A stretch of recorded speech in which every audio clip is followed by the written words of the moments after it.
Yes. Another episode of the CastOffs podcast. Welcome back for a new one. And we have obviously got Sean here. We've got Luke, but we've got some special guests. I've been looking forward for this for a while now. So I'm actually excited about this because obviously it's all music linked, and that's a big thing for me. But we've got two special guests here today. I'd like them to introduce themselves, fellas. My name is Bob Povey.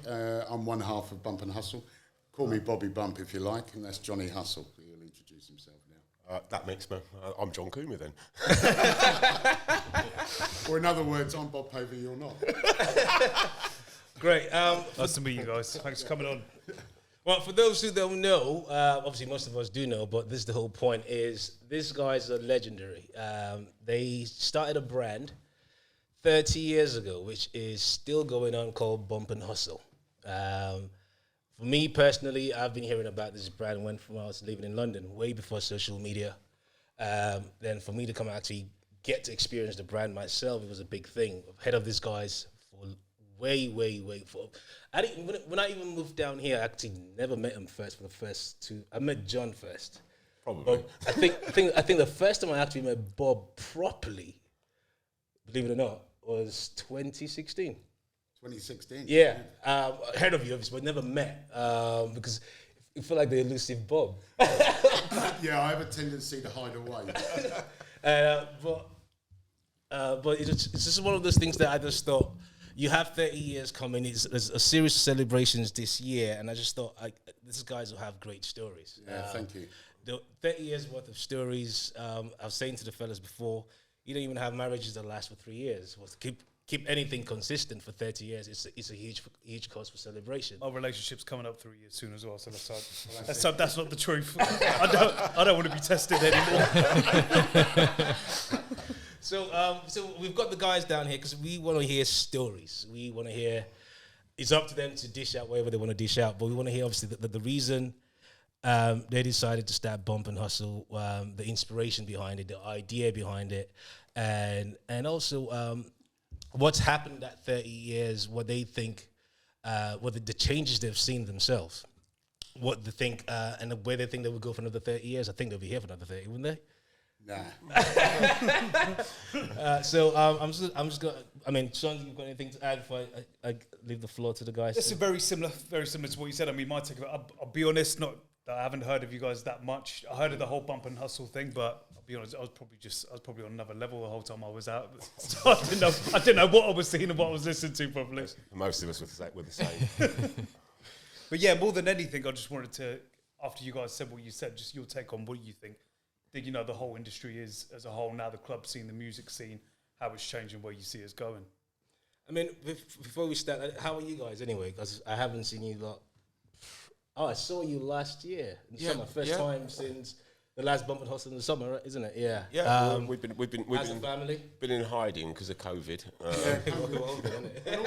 Also, something we do, we both coach children's football teams. Yeah. So I've been doing it for many, many years. John started now, he's got an under-7 side. So that side takes up a lot of time. Yeah. You know, coaching, getting the kids organised. So, so that's why we're a little bit elusive now. Because after dealing with a load of 7-year-olds, in John's case, or 14-year-olds in my case, do you find there's a big difference between trying to deal with kids and look after kids as it is to just dealing with drunk people in the club? I think there's much difference. I think dealing with kids and their parents are harder. Yeah. Than a drunk person. A drunk person, you can just say, get on your bike, or someone will give them a tweak round the ear and it's gone. Yeah. But the kids, when you're dealing with 7-year-olds, you're dealing with loads of different emotions, and the parents are the worst. Yeah. You know, my son's going to play for Arsenal. No, he's not. My son's got a trial for Man United. No, he hasn't. It's the number of parents that you get the private messages from. You know that. Well, my son only played 5 minutes last week. Yes, you're quite right. Mm-hmm. And it's a different experience, but I suppose you lean back on your people skills. Yeah. Yeah. You know, you can get a lot of pushy parents there. Heck of a lot. I was a pushy parent, so you get it. You take it from that, and you try and deal with it the best way you can. I mean, sometimes when you actually look at parenting, I mean, my son plays at Bumping Hustle, who does like the boogie room, he was at Arsenal. But we never pushed him into football. You know, as much as I played football when I was a youngster, various levels, you know, got to Portsmouth, a few teams, I never pushed my son. So I just let him get on with it. So he decided to play football, then went to Arsenal, then gave it up and went boxing. All right. So, it's the way you deal with them, I think. But the parents now, you know, they get on there, they think their son is going to be a professional footballer. That's the thing, but it's like, sometimes I think parents want to just leave through their kids. That's right. And that's where the pushy element comes in. Where what they want them to do what they couldn't do. Yeah, sometimes. exactly. Yeah. I'm not a parent yet, but I've always thought I think the parents' job is to obviously show them the way and just let them just find their own way. Find their own way, that's right. You You can guide them to a certain extent, Yeah. but you just have to let them find their way. Yeah, all right, that's brilliant. Let's now go back in time, 30 years, three decades. How did it come up? How did Bumpin' Hustle come about? How something must have started it. Something must have triggered it. Like it's a start to everything. So. Yeah, what happened was I started a weekender at the Show Bar, which was Bournemouth Soul Weekender. So we got in there. It was through John Stevenson, who ran the security at that time. So I'd done this weekender. We got involved with another guy called Bob Masters, who'd done the original weekenders. So our weekenders, the lineups then was ourselves, Trevor Nelson, Giles Peterson, Gary Dennis, Bobby and Steve, Bob Jones, Simon Dunmore. So it was a heavyweight lineup. So and that was just done on bank holidays. And so 92, John Stevenson and John Knight then, who was the manager of the Show Bar, said, why don't you do this on a regular basis? So I had a chat with John. So we just thought, right, we got this night, what we're going to call it. I think Tony Angus was coming up with all these... Rice and Peas Rice going and there Peas, somewhere. yeah. Rice and Peas was going to be called Rice and Peas. Really? Rice and Peas. It was going to be called Rice and Peas. Rice and Peas. Now, who comes up with a name of Rice and Peas? So we were banding about all these different names. And we were doing this in Metropolis, there used to be a shop in the arcade. That was it, yeah. And Tony Angus used to work there on it because he'd just come down from Bristol. So we used to meet in Metropolis and just talk nonsense while people were buying clothes. Yeah. So we banded all these names. Rice and Peas, no, we're not having that. And then all these other names. And then it just came out, Bumpin' Hustle. There was a record called Bumpin' Hustle Music by Tommy Stewart. Tommy Stewart, yeah. So we just thought, all right, let's call it Bumpin' Hustle. And, you know, that was it. So we started doing the promotion. We had these little paper flyers. So we were going out. And someone had an idea, let's promote at Glenmore School, which is a girls' school. Yeah. Wow. Okay. So we've done all these flyers, right? And we was going around. We were giving them out at university in the Brockenhurst College as well, Brockenhurst wasn't it? College. Yeah. And so the first night we had in the Show Bar, we had 392. 392. That's very specific. Yeah, right. You never forget things like this. I could do the funniest, but there's a funnier part. And he's not going to mention it, so I'm going to, Remind me where Show Bar was again? I'm trying to remember. Aruba. It's where Oh, that was it, of course, yeah. Because I yeah. remember we used to go there when it was all international before as well, wasn't That's it? right. And Yeah. the DJ booth was right bang in the middle. and Yeah, I you had remember the that. little tents and everything else. Yeah, it was 392 people. We thought we'd landed on Mars. We thought we'd made it. And I can remember, sorry, Bob, I want to hear this. a very, very, very drunk Bob staggering up the hill, going towards Barso, and he was just dropping all the money. wads of money. It was a case of 2 steps forward, 3 steps back, and all the money was coming out of my pocket. And they coming up, Bob, you're losing your money. Try and shove it in the pocket. So I shoved it in the pocket, and then it come out again. Bob. We learnt after that to get bags from the bank. Oh my God. Yeah. Oh, so that was like the first night, and you think this is great. Bob's lost half the money. Yeah. It was his half. Let's do another one. So Show Bar was that's the natural home, the first place you guys started in it anyway. So I didn't hear about Bump and Hustle at Show Bar. I heard when I started hearing it, it was Bump and Hustle at the Pavilion. That's So, right. Yeah, so but- how long did it take between going from Show Bar? Obviously, you guys are growing. Well, to be fair, years. we were happy at the show bar. Yeah. I don't know. How censored is this? Can we say what we like? Say it, man. We were happy at the we'll show. find out. We We'll were find happy out. at the show bar. You know, I think the capacity was 650, wasn't it, something like that? Yeah, we used to put We had about 950. 900 people in there every time we did it, and it was brilliant. Yeah. And it was Stacey Burgess, wasn't it, and Kevin Sheehan that were Yeah. like, you could move this up a scale to the BIC. No, it wasn't. What had happened was somebody had booked the show bar. Oh, that's for a right. day. That's right. So he said, right, the show bar's booked. I don't know, must have been a conference on or something. Yeah. So he said, you can do the pavilion. Right, so he took us over to the pavilion. We looked at the size of the pavilion and thought, how the hell are we going to fit this? I mean, were you expecting that at all then when you first started did the event at Show Bar? Were you expecting anyone to even approach you and say, look, this could be bigger? We were lucky. We come, like Bob said, we came off the back of the Weekenders, which were popular. I was living out in Hicksville in Somerset, in Yeovil. So I was bringing a couple of coaches in for things like that anyway. And so we knew there was a nucleus, and we started with a very firm base of people. That always helps. Yeah. We had 300 people between me and Bob that would go to things that we put on. So good, you always had that following behind you. always had that And then following, with Brockenhurst School for girls and the college and everything else, it just made it a lot easier to build it. But I think also at the time, the town didn't have anything that was independent. Yeah. Right. You had the Zoo in a Cage. What else did you have? Bumbles? God, listen. Bumbles. Venue was the venue. venue. Do you know, Bumbles Yeah. is only a few doors from here. That's what it was. Because I remember it used to be Mr. Smith's era as well. 'cause That's it. That was it, yeah. I used to play in a band when I was young, and we used to play in Mr. Smith's. Mr. Smith was brilliant. So there And then weren't they a lot used to that- try and sneak us into Bumbles and go, you have a great time there. Then I realised it was all my boys that went to school, it was all their mums going in there. it was known as a grab a It was granny. grab a granny Yeah, night, wasn't it? that's Yeah. it, So that's there it. wasn't a lot really going on for our age group back then. And especially something alternative, and especially playing black music. Yeah. You know, there was sort of nothing really. Yeah, was it? because you've got to remember that we were in one room, and there was like Dunmore, Bob, myself, Jay, Tony, Miles Copeland. Our music was very eclectic, so we would play everything from house to jazz in the same R&B, jazz, R&B, all in the same room, and no one cared. It was just a party. It built as where we're going to. It built as we moved venues. Yeah. And then we got offered extra rooms. It meant we could start to specialise a Yeah. lot more, you know. But yeah, the growth was built on hard graft. A lot of flyers, a lot of people working hard. You know.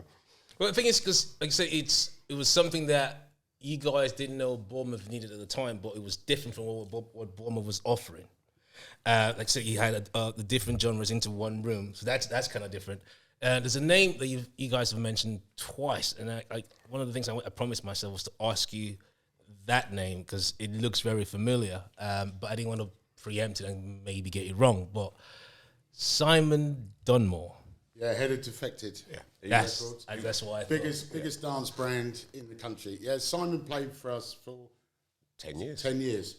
I think he'd just gone from Cool Tempo to No, he'd gone for A&M, and then from his last year with us, he finished us then, and then went on to start Defected. So the seeds of Defected was grown with you guys, yeah. With the whole thing, because when AM PM Records, Yeah. he had massive tunes like Ultranate Free. Bump and Hustle was the testing ground. Wow. For every major house record that he had. We weren't allowed to play some things. We had them. Simon, I love Simon, and one of the greatest memories of Simon was he would throw his toys out the pram if you weren't playing the last set because he had all the bullets. Things like Alcatraz, Give Me Love. When that got, there were so many big records that were launched at that event. So it's like you guys broke. I mean, apart from breaking the new music, Bump and Hustle as well obviously broke out new DJs who were just starting out and obviously gone to become major names, just not nationally or locally, but internationally as well.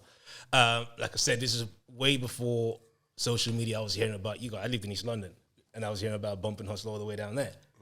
And I knew people from London that obviously coming down to it, and never actually had the chance of, very young to start with, but when I got older, I still heard the names, but then it was more, is when I moved down here, and I thought, okay, so this is the bump and hustle thing, and it is, when I obviously I've made lots of friends in Bournemouth, people who've been, I've bumped into people, excuse the pun, that so they've been going at it since they were 18, and they just wax lyrical about those events, the pavilion events, the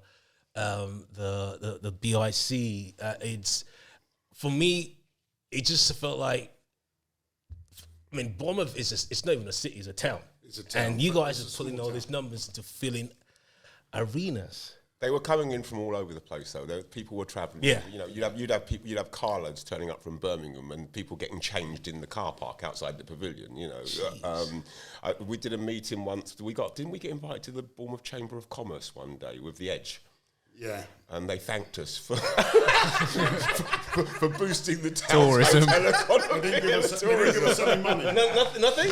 No money. Just thank you. Just thanked us. Yeah. So what do you think you were doing different there? Because obviously I didn't realise that we were getting people from Birmingham and then like London way as well and all that. I think Because obviously it was huge. It was already Birmingham and London, all that. They're massive anyway, aren't they? So what made you? What was you doing to bring them to such a small I think place? it's because it was a 3-roomed event, and I think at that time nobody was doing especially when we got to the pavilion, no one was doing a room where you had R&B, and no one was doing a room with house. So you'd have 2 different rooms, and nobody was doing that thing. And another thing for Bournemouth is we used to have a lot of women. So man, come down. It's easy. Yeah, man, come down and see these women. I'm coming to the next one.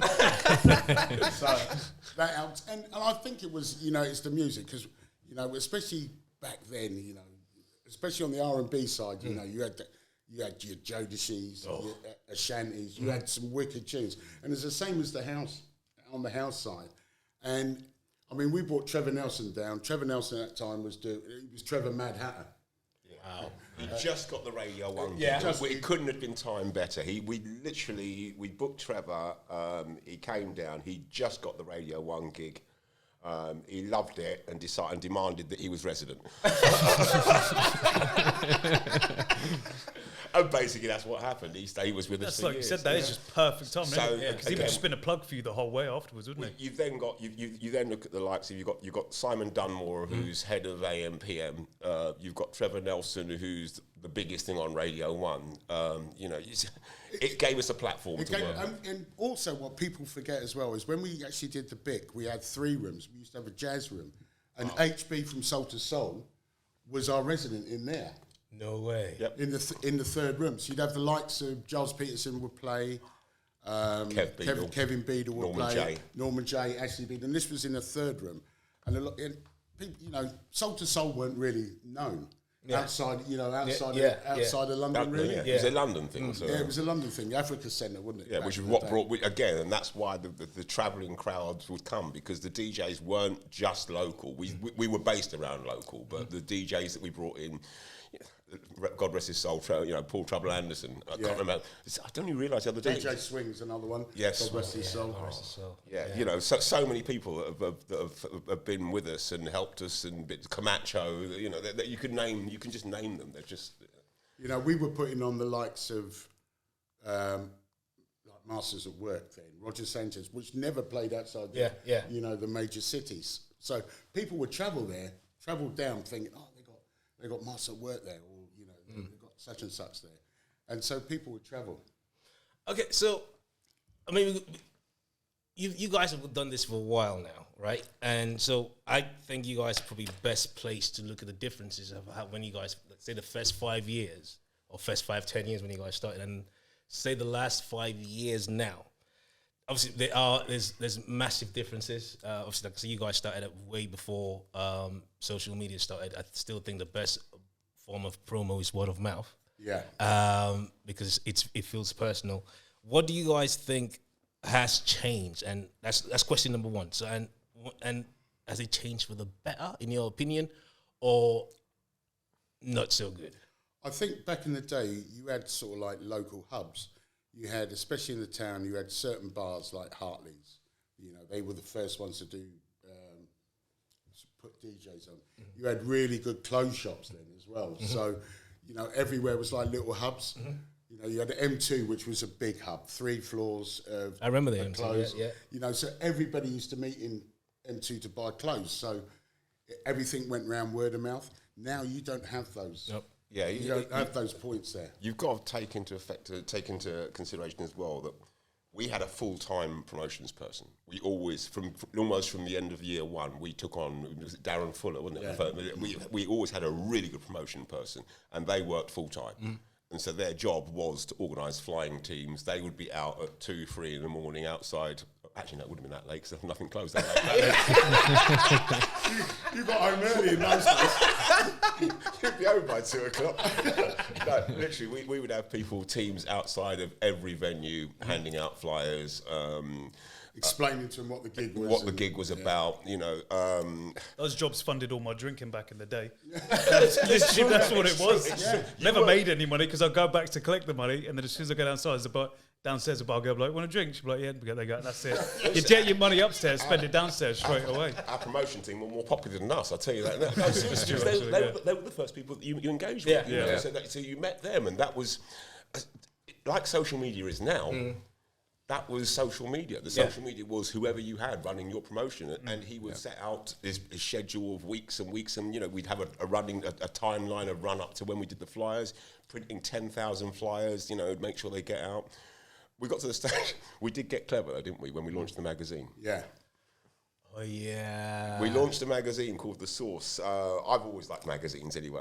It's been what I've done. But we launched a magazine called The Source, which basically meant that everybody else could advertise in our magazine. But it meant our magazine was everywhere. Yeah. And of course, we always had the prime positions in the magazine. Yeah. So that helped us again to just, it was just continuing to build. That was all. Yeah. And the point being, the difference now is that the magazine is social media.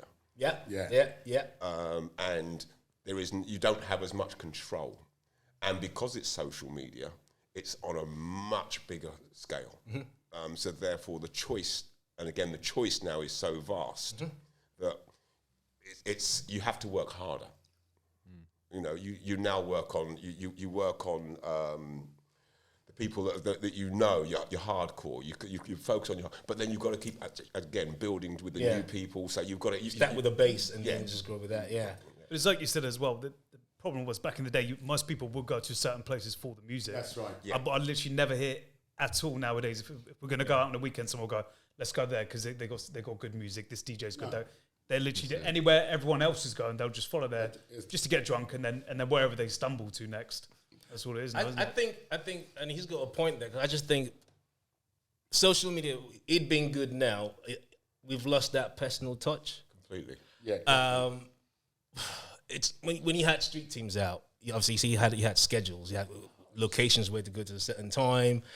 I'm even going to go back to the lamppost and motorways and dual carriageways at 1 a.m. in the morning. But again, it's like, and like what Sean just said, nobody, I personally think nobody is as brave or as adventurous anymore. No, that's right. I mean, it's, we'll go anywhere. I mean, I've been from London, I've been to Stoke for a night out and back to London, and then go to college the next day. And that it's worried me because people might call me an old guy, but I just think it's part of growing up is having those adventures, going to different places, going to different towns, meeting other people. It enriches you as a person. But nobody's going to Hull or Stoke anymore. It's like that little bubble, like you said. Yeah. It's like, and is it because people are just drinking too much now and can't be bothered? Yeah, I think it's a case of people drinking. Also, you actually look about going to different towns for night outs. You've got festivals now. There's more and more festivals than there is probably club nights. Yeah. And people will go to festivals. They won't go to another town, but they'll go to a festival. Because they'll get their year's worth of clubbing in 3 days. Yeah. They'll get everybody they want to see that. I mean, but that's fair enough, though, because I'll go to a lot. Yeah, the amount I've spent on just seeing one artist compared to when I go to like Wireless and how much I've spent on that is just crazy. That's it. So there are changes. And also, years ago, you would go to Sheffield because it was Gatecrasher or something. Or we'd be at Liverpool. You go to Liverpool to go to Cream. You know, you go to Hard Times, so you go Leeds. You go back to basics. You go Leeds. You wouldn't go Leeds to go to Leeds. You were going back to basics. Yeah. You go to America in Cardiff. You know what I mean? So you knew it. Even Pure Sex in Portsmouth. Clubbing was built around the music, for the brands. Yeah. Now it's just built around the venue and how nice it looks, how cheap the drinks are. are. If they can catch a good get picture. bucket of How cheap it is to get in. That's right. I think it's like it's more quantity over quality now. It is. Because back then, 90s, 90s, you spend 20 quid for a ticket, going somewhere so far out from your base, but you know what you're expecting. You know it's going to be a wicked night. Yeah. It's going to be great. And I just think the new generation are not doing that anymore. And this is the thing. It's who's doing local taxes now. It's what I'm saying. It's like, I'm going to go there. And it's less, we're here with my mates, the chandelier looks good, but that's a frustration part of me, because obviously we are music people. And I still think music should be the number one. And everything else falls after. That's right. I will go clubbing in the dungeon if the sound's still great. Does that make sense? Agreed. And I put that down to club owners as well. You actually look at the most successful clubs or dance clubs there is, have a brilliant sound system. They have a great lighting system. A lot of club owners, not interested. They put the most rubbish. They just look for the common denominator. As long as they sell drinks, and you've got someone going around with a sparkler in a bottle there. Yeah. I mean, I still find the VIP thing a big thing. I still find it strange for me. What is it? I mean, exactly. What makes you a VIP? You pay for it. Yep. Exactly, and it's the whole thing where you're now having venues being more VIP led. It's for me, like I say, it was about the rave, about the dance, about. I don't want to sit down all night. I want to dance. So if it stems off that social media thing, like you said, that, but it's because we didn't care then about trying to take a picture or post it anyway.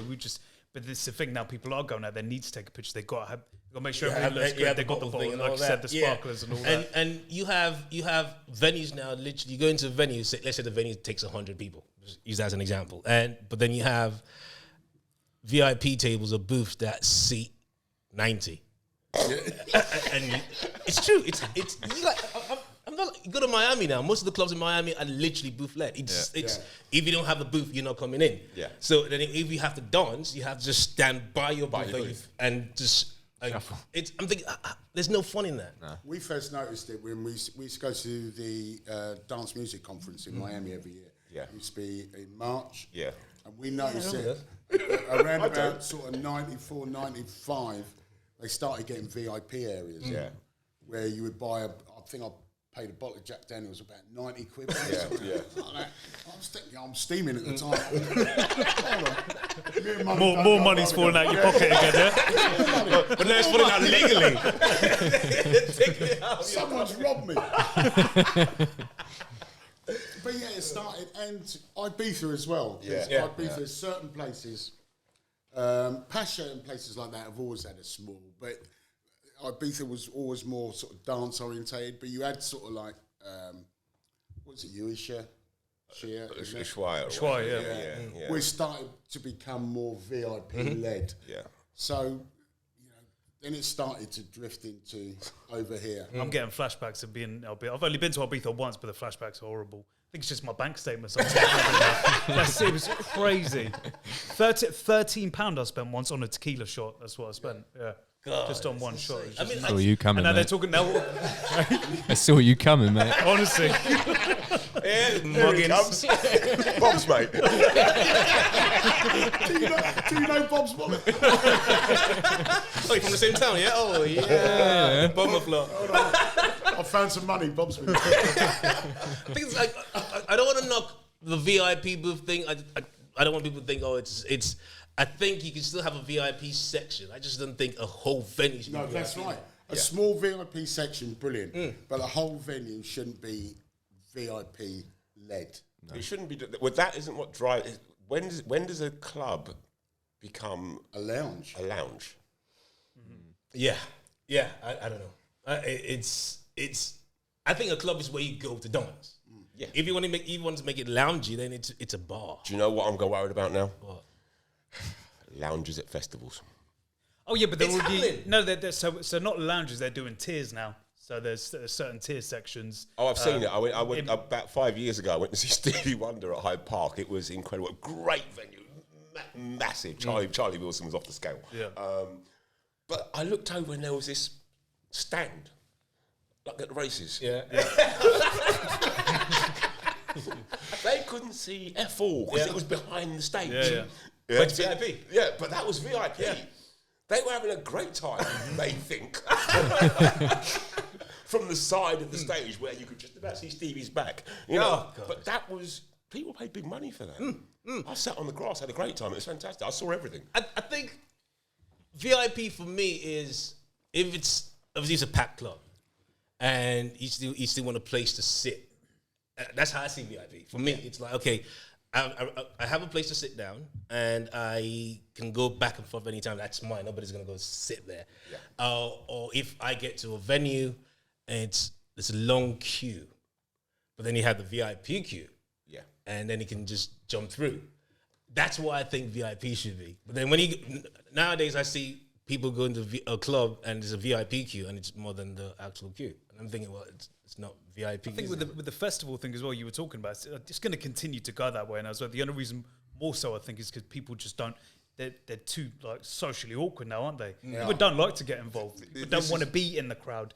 They're like, just leave me alone. I just want to be in my little bubble and just like that. Yeah. I mean, and just watch where they want and then come on, guys. Well, this is how you have to look at the evolution of clubbing. So, going back to what we do, it's a dance night. We don't put it on for people to come and sit down. Yeah. You know, we definitely don't put it on for people to come to stand there in front of the DJ with their cameras. Yeah. Because that will just wind up the DJs. Because I don't get it anyway. Because who Abandoned once, didn't I? go around confiscating people's phones? I went round the bucket. Don't take any photographs or your phone goes in.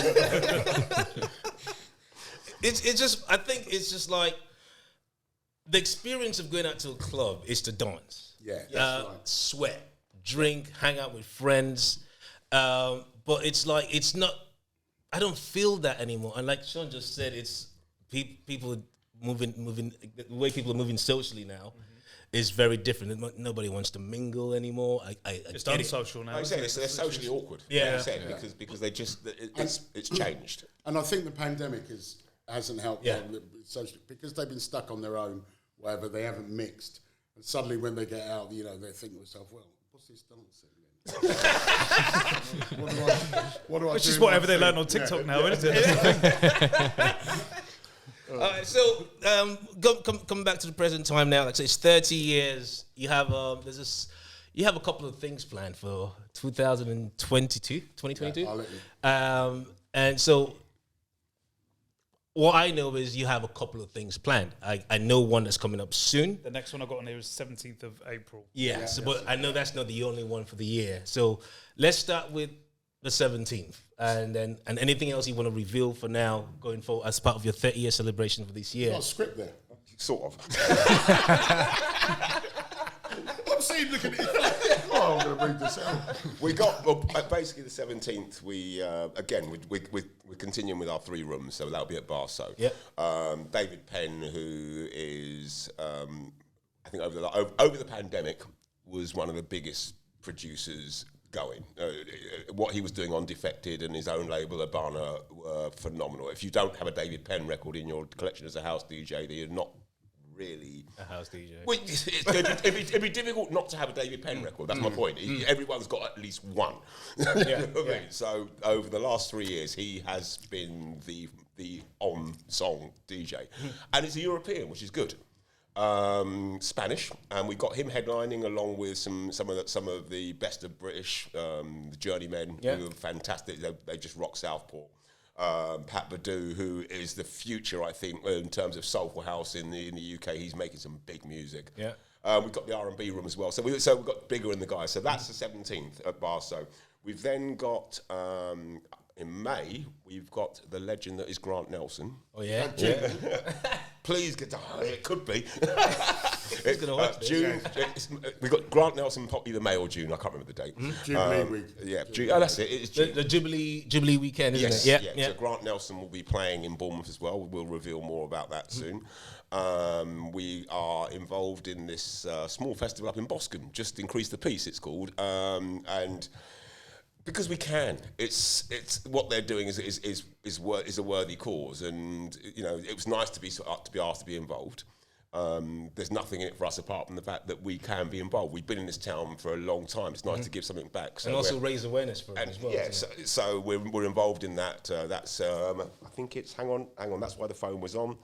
That is Saturday, May the 21st. Okay. And that's in Boscombe. It'll be around where the academy is, and also some venues around that area. Yeah. So that's going to be worthwhile going to. We have. Get some rice and peas from Jerk Up. That's a free plug. We should get some free. Big up Floyd. Want that free rice now, mate? We got a boat trip organised. We got to Southampton to do the Orange Rooms. Oh yeah. Yeah. We've got a lot of things, but we're kind of not saying Sipping too them out. much. Sipping them out. Obviously, for me, I've always looked at obviously the bump and hustle here. Obviously, you have a couple in a year, but it always feels like the August summer one Is the one. Because obviously it's right back in the middle of summer.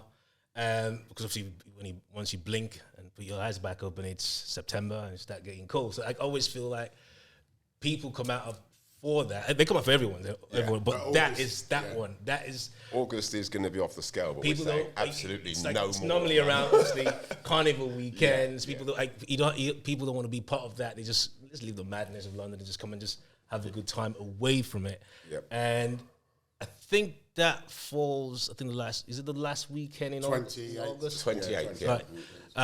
Obviously, I'm not going to ask you what's. I know it's going to be big anyway. But another thing as well is, you guys started another brand, an offshoot. I was wanting to ask for that. Baby Bump. Yeah, Baby Bump. Yep. You look confused. What is he talking about? Did my research, mate. I've suddenly become a tree. So what was the inspiration behind Baby Bump? And obviously, I think, and correct me if I'm wrong, I just, from the outside looking in, I look at it as Baby Bump being something obviously still linked with Bump and Hustle, but you wanted to have a different variation of it.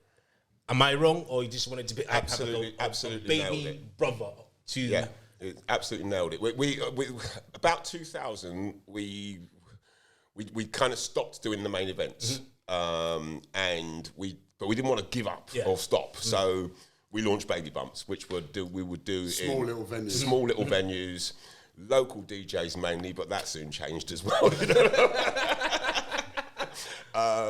And they just run. They run successfully. Yeah. We either have PAs on, it's a bit like the R&B sessions that we do, which is or it's a Boxing Day tradition. Yeah, you know what I mean? So, and then obviously Bob and I had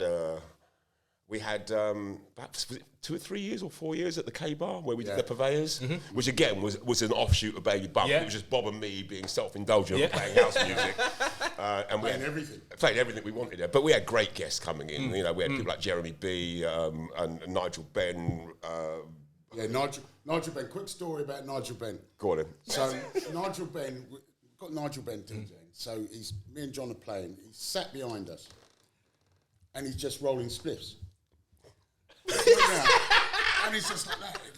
There's this big cloud coming up from the DJ stand like that. So we've looked round. He's like that, and he's suddenly starting to slide. It's Nige, you've got to get on your deck. So he got on the deck. So, tell you what, though, he must have had his boxing gloves still on. Because he was so ripped. He was absolutely hammered. Oh my gosh! Shout out, Nigel.